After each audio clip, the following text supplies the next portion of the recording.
living life, every day, late at night, not okay. All I want, and I pray, all I... Showbiz Kachika TV. Hello mga kachika!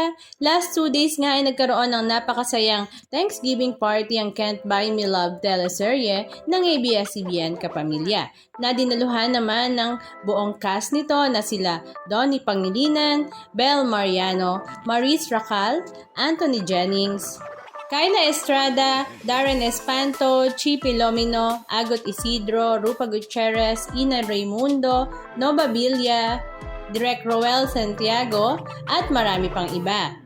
Ito nga ay dahil sa bonggang-bonggang success ng Can't Buy Me Love. Lalong-lalo na nga ang inaabangan nga ng lahat sa ngayon na love team na Snorin na sila Maurice Racal at Anthony Jennings. At lalo ang pinakiligan ng Snorin dahil nga sa video clips na kumakalat ngayon kung saan nga sinayawan ni Maurice Racal si Anthony Jennings ng talaga namang bonggang-bongga na ikinagulat nga nito na talaga namang hiyawan nga ang lahat.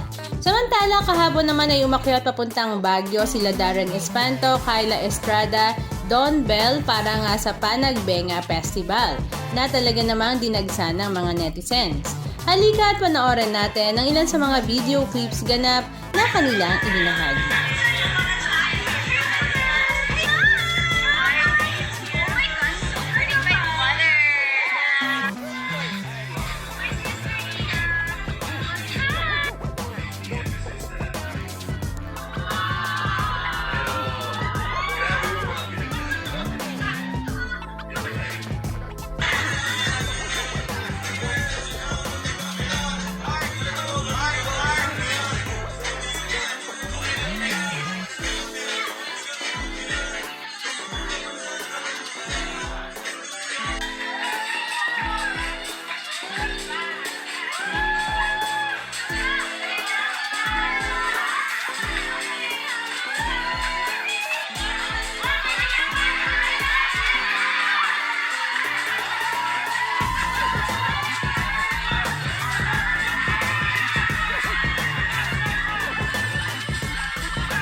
masasabi nyo mga kachika? Just comment down below. And please don't forget to subscribe. Thank you!